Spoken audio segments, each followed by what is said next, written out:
I haven't been this excited since they announced Outer Banks season number 3. You're happy. Dreams do come true, and I got my guy as the new head coach of the New England Patriots. Yep. Big announcement yesterday, press conference today. Mike Vrabel will bring all of his alphaness and all of his leader of men qualities into this franchise and will turn things around. And I am assuming that we will carry that press conference live today here on WEEI and on the Odyssey app, Curtis. Barring big Red Sox news, we'll have that at noon. So the only thing that is alarming me are these random reports that somehow through all of this, Elliot Wolf is retaining some sort of personnel control, which is just, I don't know if that's the Krafts trying to do him a solid on the way out, or if that's actually what's going on, or Mike Vrabel said, all right, the guy was in the interview and he was in the room with me, and if you want to keep him around, you can. I don't know. I know Mike Vrabel wants to bring his own guy in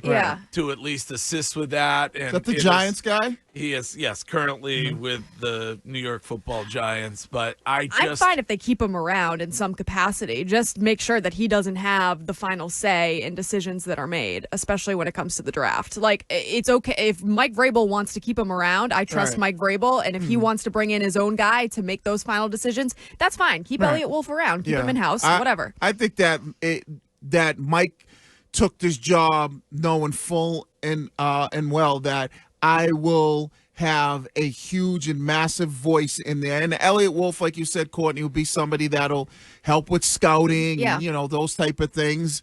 But it's ultimate, at the end of the day, it's going to be Mike Vrabel who's going to be the guy that's, waving the big stick. And are you happy with the pick, Coach? I'm excited about it. My thing now is, who does Mike Vrabel hire as offensive coordinator? Yeah, and it seems like, but again, I don't know if this is just being burped into the ether or not, but it seems like Josh McDaniels may have the inside lead on that job. I don't know how everybody feels about bringing Josh McDaniels back. I mean, he did do a good job. He got Mac Jones to and that team to the playoffs. I mean, I don't know. I'm fine with it. I don't. Yeah, you don't care. What this weekend was the Patriots finally getting back to something that resembles an organization, where you have a guy in Mike Vrabel that has experience.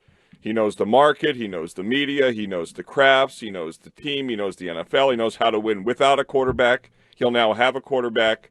I don't know if they'll be successful, but right now I would say the Patriots are the second best organization in the AFC East.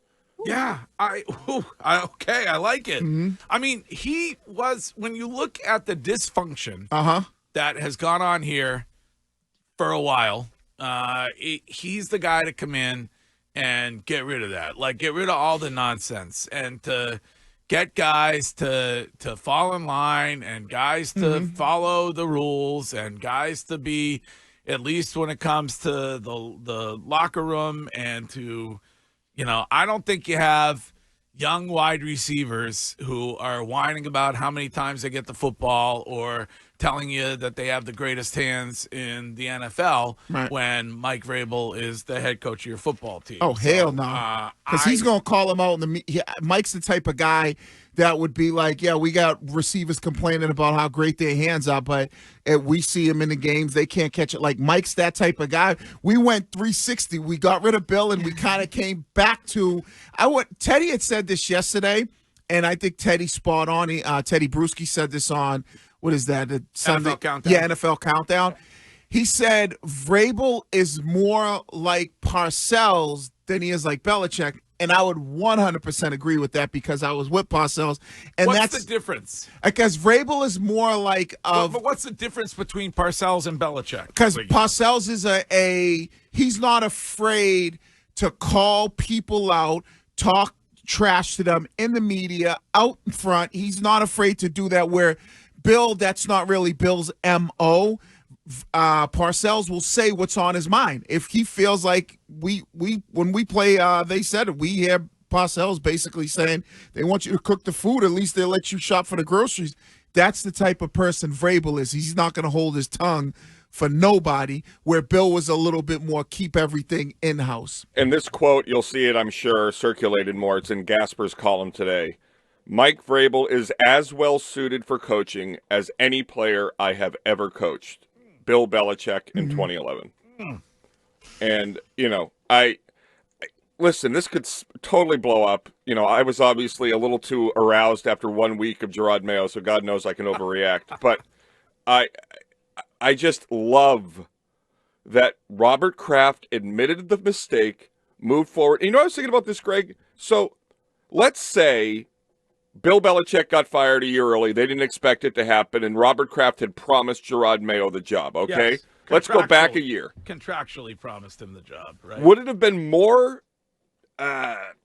mischievous, more underboard, more pathetic, whatever term, more of a disloyal act by Robert Kraft to never let him get the opportunity? Or did Robert Kraft do what he did and keep his word while you get a year of Mayo, hoping it would work out, fearing it may not?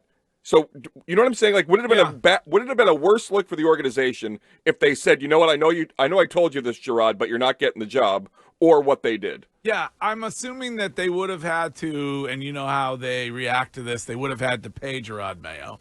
Although maybe Jerod Mayo would have hung around under Mike Vrabel. So you're saying Mike Vrabel was available right a year ago. Why, if he was your guy, why didn't you just go get him then and not deal with all the Jerod Mayo stuff?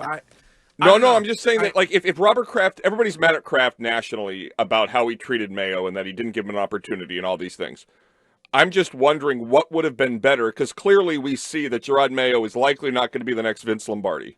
So if he had hired Vrabel a year ago and told Mayo he can be the DC, but he's not getting the job, would that have been worse than firing him after a year? He wouldn't have stayed, though, because he already had interest for interviews. That's why Kraft jumped on him. So, right, then he would have left, and then Kraft would have kept him. It would have been better to go that route than what they ended up doing. Well, Kraft should have just, the biggest thing with him, and you can kind of see it, is that I don't want to really use the word maybe no loyalty, but I get what Kraft's doing. It's his team, but there really is no loyalty when it comes to what he decided to do and how he wanted to do it. There's really no loyalty anywhere. Yeah, when it comes to business and to work. I guess you're right about that, but when you start promising people one thing and then you start doing another thing, I know there's no loyalty when it comes to work in general, but that's kind of a bad. If you'd like, you could ask Mrs. Mayo if she feels like there was any loyalty when it came to this organization. Ride or die there. I'm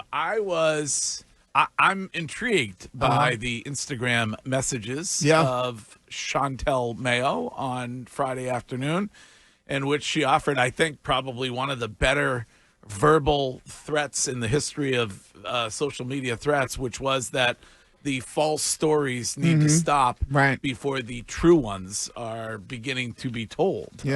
So I don't know what they hold when it comes to evidence and to what went on and what the true stories are, but I give Mayo a lot of credit, because if those stories were coming out about me being on the plane, playing cards, and all this other stuff, I'm coming out there guns a-blazing. I'm telling my story. I mean, I think you sign a piece of paper that says, hey, we'll give you all your money that you're owed, and you can't say anything for X amount of time or whatever. No. But they better hope that in there it says your wife can't either, because if it doesn't, I'm going and telling everybody. Well, the other part of that, though, is doesn't the organization have some side of that, too? In other words, why couldn't if you're saying, Jerod Mayo, be quiet and here's your money, the organization should have a gag order about smearing your name. Right. Yeah, that's true, Curtis. Yeah, and that's what they did. They smeared his name, because do you think, based on the way they made Mayo look, do you think that he really gets another opportunity? I don't know that he.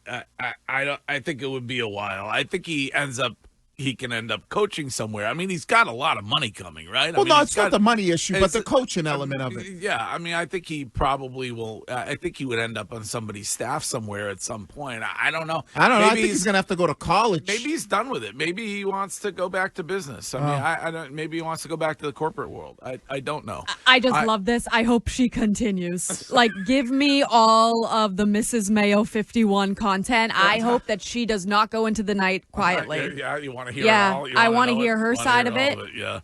This is DJ from Hyannis. Hello, DJ.